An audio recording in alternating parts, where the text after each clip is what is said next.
there, BookTube. My name is Valerie, and today I'm very excited for two reasons. One, I finally got a new phone, aka new camera, since that's what I film with. So I'm curious to see how the footage will turn out for today's video. And two, I'm doing my June wrap-up today, and I just realized that I read 7 books in June, which is way more than I normally read. Normally it's maybe 4 tops, so let's get started. So the first book I read in June was The 13th Tale by Diane Setterfield.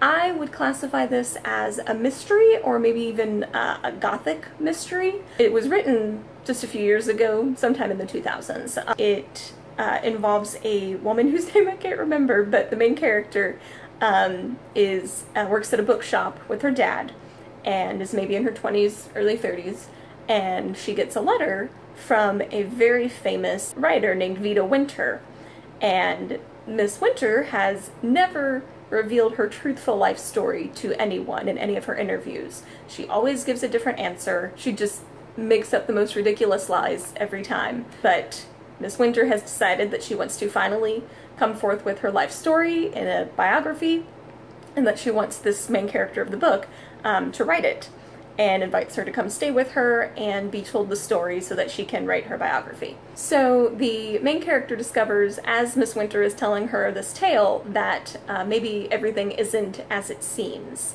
So one thing that I wasn't a huge fan of about this book, though, was that the author was incredibly vague about when the story takes place, and so throughout the whole book I kept having to pick up on clues as to when it was taking place, and I never really managed to nail down a time period. And I think she did that, you know, to try and make it timeless and not tie it to specific dates or something, but for me it just made it more difficult to picture the settings. But other than that, I rather enjoyed this book. I think I gave it 3 stars on Goodreads. The mystery was interesting, and even though I figured out what was going on a little bit before the end, I still enjoyed it. Parts of it didn't make a whole lot of sense, but it is a pretty fantastical story, so that's to be expected. So if you like Jane Eyre and that kind of novel, then I would definitely recommend this. The next book I read in June was The Last Dragonslayer by Jasper Fforde. This is a young adult fantasy novel. It's the first in his fantasy series, and I thoroughly enjoyed it. It was a very fast read since it was young adult. So it involves a young girl named Jennifer who is an orphan. So she's lived in this orphanage for a long time, and then when she turned 14, I believe it was, she was sent to be an assistant or apprentice or worker of some kind to a magic company. It's really interesting and fanciful and just thoroughly enjoyable, as all of Jasper Fforde's books are. So if you like fantasy, young adult, or just even funny novels, I would recommend this. I believe I gave it 4 stars on Goodreads. The next book that I read in June was The Selection by Kira Cass. I can't believe I read this book.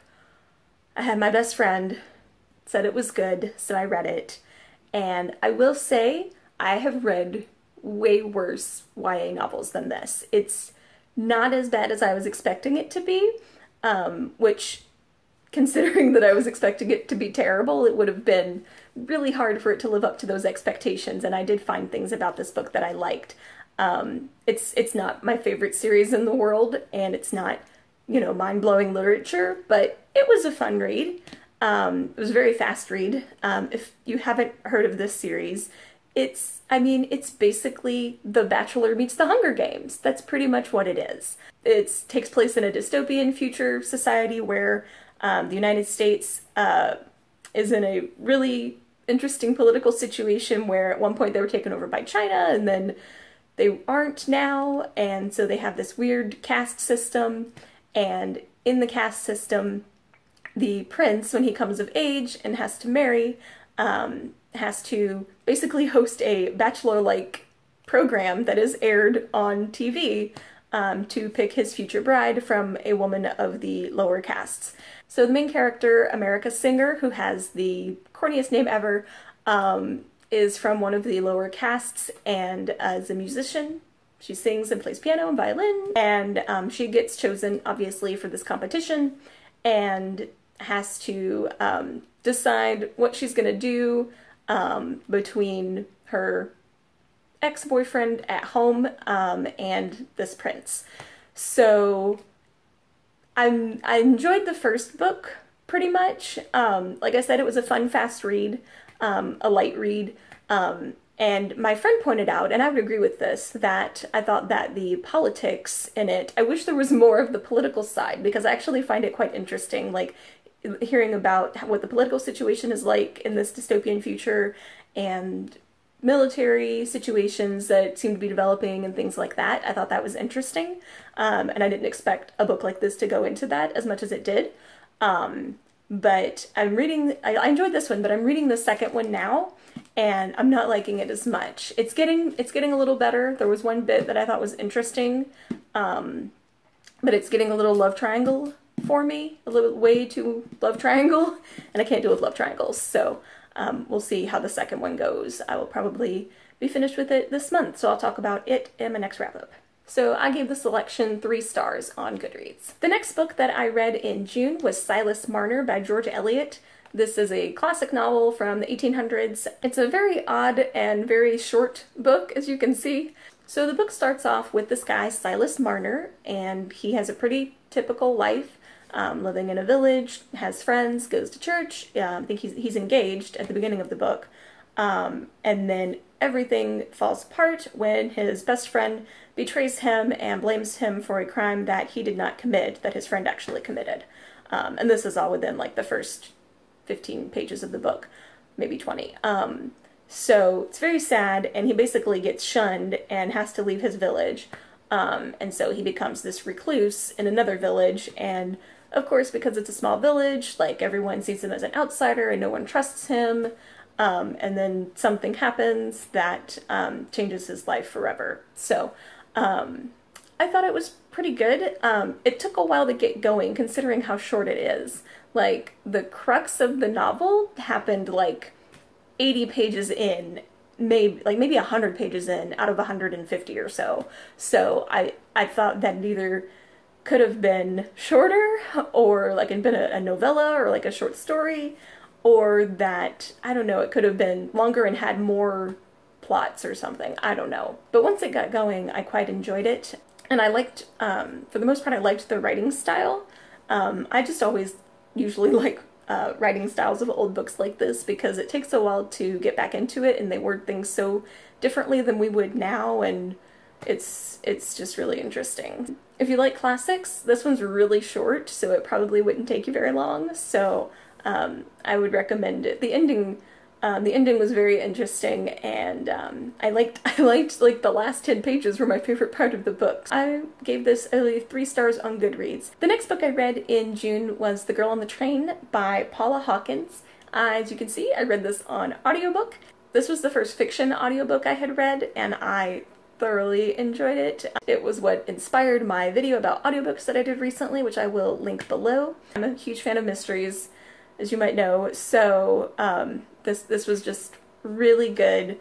The acting in it was phenomenal. The 3 women that did the voices for the 3 narrators were just fantastic. And yeah, I just thoroughly enjoyed it. So in case you have not heard of this book, it takes place in England, and the main character is a woman named Rachel, who is recently divorced, and she's lost her job, and so every day she just rides the train to and from work, so that her roommate doesn't know that she's lost her job. She has this couple that she sees every day outside the train, and she's like come up with this whole fantasy life in her head of what their names are and what they're like and what kind of job they have, and they just seem like the perfect couple, and I think she's a bit jealous of them, because it seems like they have what she and her husband used to have. So one day she's taking the train to London, and she goes past their house, and she sees something in their backyard.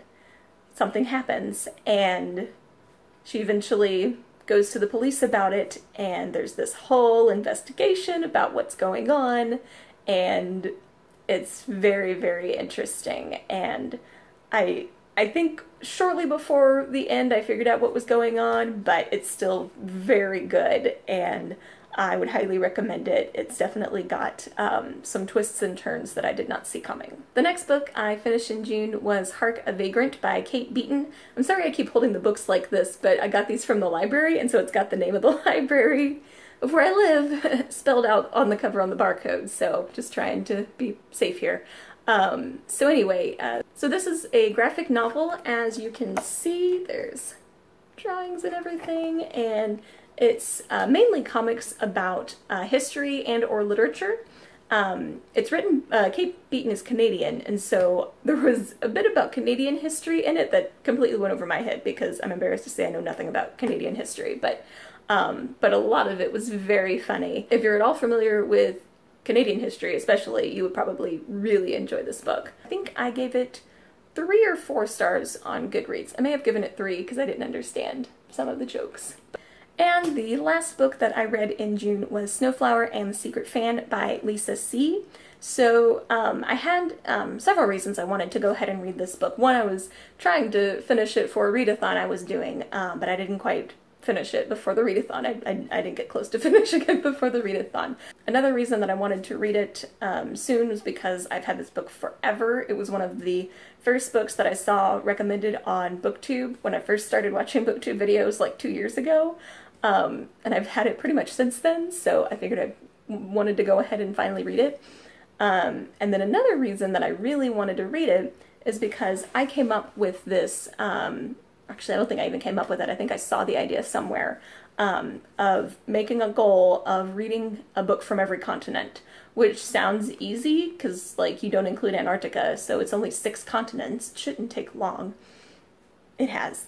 So I think one of the biggest things that I've gotten from this project so far, since I haven't been reading many books from other countries, is realizing just how few books I read from other countries. Since I started this project like last April, between then and now, all of the books I've read, except for this one, have either taken place in the US, the United Kingdom, or a fantasy world. And that's it.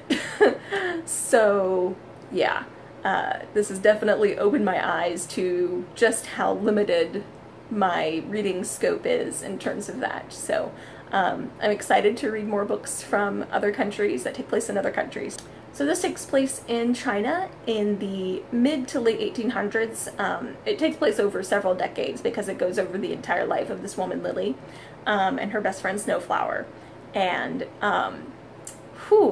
like 30 pages in, they got into foot binding, and I was eating lunch, and I wanted to throw up because I knew that foot binding happened, but I didn't know what the process was, and like I did not understand. I thought that it was like widthwise instead of lengthwise, but it's lengthwise. At one point, Lily said that her feet were like 7 centimeters long. I don't understand how that's possible. Like, I made the mistake of going to look and saw pictures of feet that had foot binding, and it's just like, I can't even imagine. So that alone, just knowing what generations of Chinese women went through to fit the beauty standard of their day was just appalling. So this book was very well written. I mean, I enjoyed it on one level because it was well written, but parts of it were not easy to read. It made me cry like at least twice. This book is about female friendships and like banding together as women. It's about abuse and oppression of women and regret, miscommunication between friends, and poverty. It's about a lot of different things, but I think it's a great book, and I'm very glad that I read it, and I'm very excited to read more books from other countries in the future. So that's it. Those are all the books that I read in June. Oh, and let me know what you think of the new setup. I decided to try something different out today. This is a different bookshelf. It's literally sitting like 2 feet away from the other bookshelf. So this is my TBR shelf. As you can see, I have a lot of books to read. And then this is my bookcase with foreign language books, mostly on learning foreign languages. There's a few on like that are just written in either Spanish or French. It's gonna take me a while before I get to the French ones, but we'll get there. So thank you for watching, and let me know in the comments if you read any fantastic books in June that you would like to recommend. So thank you for watching, and have a great day!